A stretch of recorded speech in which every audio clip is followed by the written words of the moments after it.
This is part 3, finishing up on our application series. And this slide starts with a screenshot of the D&D Digital homepage. And even though this screenshot happened to be taken in 2012, it still looks the same. It just has updated dates. And this is the place where you actually register for the computer match, and you'll get your login info for that. This wording over here that you might not be able to read basically emphasizes that you register one time at D&D, even if you're applying to more than one program. So you register one time, you rank all of the programs, and I'm not 100% sure. It looks like you pay one time a $50 registration fee, and then that enables you to rank all of your programs, whereas in DICAS, you pay one fee and then you pay an additional fee for each additional program that you apply to. You do need to complete this. Again, as you finalize your DICAS application, I would do the two simultaneously. And then there is usually an opportunity once the initial ranking is in, that's sort of a little later in the season, but before final decisions are made, where you're given the opportunity to re-rank or reorder your locations. And that's usually based on whether or not you receive an interview, how well you do in an interview, and sometimes you just change your mind about which is your first choice or your second choice. So I normally will send out an email reminding you of when that period is that you can reorder your rankings with some advice related to that. So this is D&D, an important part of the process. The DICAS application looks much like this. It has another little logo that to me looks like a little cabbage at the top. I'm not even sure exactly what it is, but that's the home page for DICAS. You saw this earlier in another part of the slides. And again, at the time that I printed this screenshot, the fees were $40 to start and then an additional $20 for each match. I can't guarantee that those are exactly the same. This was a year or more ago. But there is definitely a fee for each program that you include in the DICAS application. It is a centralized application. All programs that participate with DICAS, which are most dietetic internship programs, will receive the same application through this portal, using your transcripts, using the courses and the experiences that you've entered. Where the individualization comes in is with your various personal statements that you're able to upload and link to the particular programs that you wrote them for. Now, references. We've talked about this already, but just a reminder that typically for undergraduate students, they'll usually have 2 faculty and 1 work supervisor. If the program you are applying to does not specify, and if you have 2 strong work experience or volunteer or a combination of those 2 supervisors, and you want to just include 1 faculty member, please feel free to do that. This year, there are 6 full-time nutrition faculty members. There are 4 faculty members that are working half-time on early retirement programs, so that's a total of 10. Last year, we had a total of 43 applicants, including on-campus and graduates. Each needed 2 letters. That worked out to about 86 letters. If you divided that by the 10 applicants, the 10 faculty, if every faculty member was asked equally, it would be about 9 letters for each faculty member to write, which is certainly reasonable. But please do consider other faculty members that you might know that would be willing to write a good letter for you. Do ask in person whenever possible. Provide a written response to the questions that are in that handout, and anything else that that faculty member might ask for. My suggestion is go see them in person, make the request, and then ask them what they would like from you in order to write a good letter. And then the very last bullet says, after it says ask in person when possible, it also reminds you to provide a written response to the questions in the references handout that's in SPAS, and then also try to get those references confirmed before departing for the Christmas or winter break.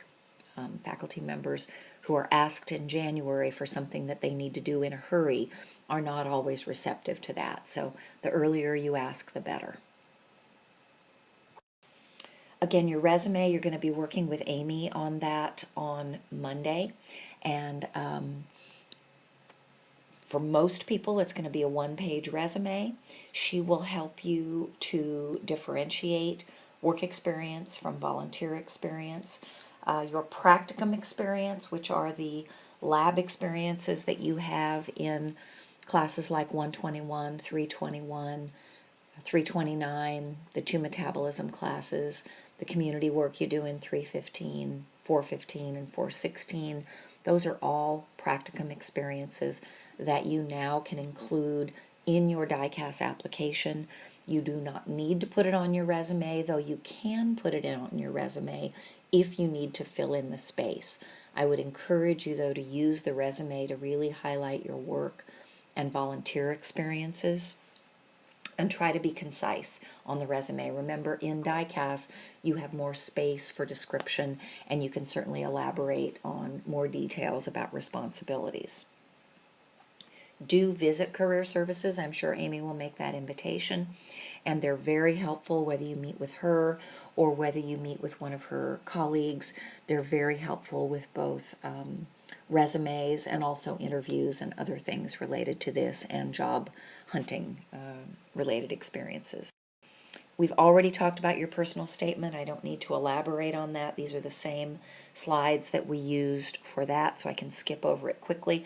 What I will comment on this one, I particularly chose this picture because, again, this was Amanda Knudsen when she, in her internship, and you'll notice that she took her Cal Poly chocolates head covering with her to her internship and shared her personality, and I think that's an important thing that your personal statement needs to do as well, is give a little glimpse into your personality.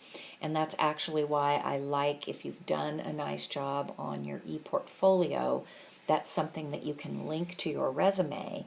And while not every program requires an ePortfolio, many times program directors will look at them, and it says a lot more about you because it includes photographs and samples of other work, and many program directors find that to be a really nice touch and an additional dimension that's helpful in helping them make their choice. These are the questions, same ones that we went over before, that are expected on every DICAS application. You should think about these carefully. I like to elaborate here where it says theory to practice. We'll talk more about this as we go along, but this is the idea that if, for example, in your job at a hospital, you have learned in your clinical class about sodium restricted or carbohydrate controlled diets, but then you work as a catering associate and you see some of the difficulties that a patient might have that's a newly diagnosed diabetic or who's newly placed on a sodium restricted diet, and suddenly the foods that they previously enjoyed are challenging for them to eat and to enjoy because they're not in the same portion or they're not prepared the same way that they have before. And so you know the theory of clinical nutrition, but seeing it in practice in a healthcare environment, particularly when someone is ill, you have some real personal insight into that, and telling a story about a patient that you encountered without giving up their name, or helping a patient make that transition can be a really meaningful theory to practice example. These are the other three questions, same ones that we've already got in the interview portion, in the personal statement portion. Interviews are important to know about because not every program interviews, and you need to be clear on whether the programs you're applying to do interview, because if they do and yet you don't get an interview, then that may help you to decide how you rank that program. If you don't get an interview and you know that they've interviewed top candidates, then you know that you're not being considered for that program. So you would want to move them lower in your ranking. There are a handful of programs that actually don't interview their top candidates or their bottom candidates, but they interview those in the middle. So again, you'd want to know that, because then you'd have to determine, well, do I feel like I've been a strong candidate through the process or not? And that'll help you with the rankings.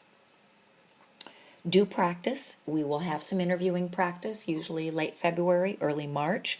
And so we'll give you an opportunity to sort of test out your skills with interviewing. Interviews tend to be short. Usually 20 minutes is a pretty typical telephone interview. Occasionally they're as long as 30 minutes. Rarely an hour long. Most program directors just don't have enough time for that. We've talked about most of these things already. Again, be honest. Do take a look at your Facebook page. Make sure that you make it private and that you don't have any pictures in your, that picture that shows on the web. I'm blanking on what it's called. But your profile picture, make sure that it's appropriate and cheerful. And if you have an email address that's something other than your name, I would suggest that you change it. We don't want something that says, California Beach Girl, or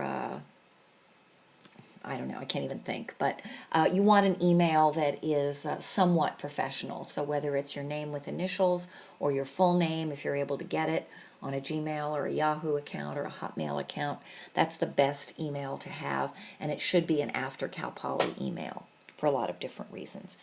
Obviously, if you have a trust fund or your family has promised to pay for your education throughout the process and they have the resources to pay for a $50, $60, or $70,000 program, take a close look at those.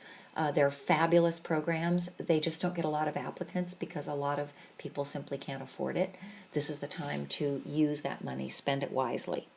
You must have that 275 GPA in order to earn a verification statement, but you absolutely can improve on it after Cal Poly by retaking some classes while working and doing some other things to strengthen your application.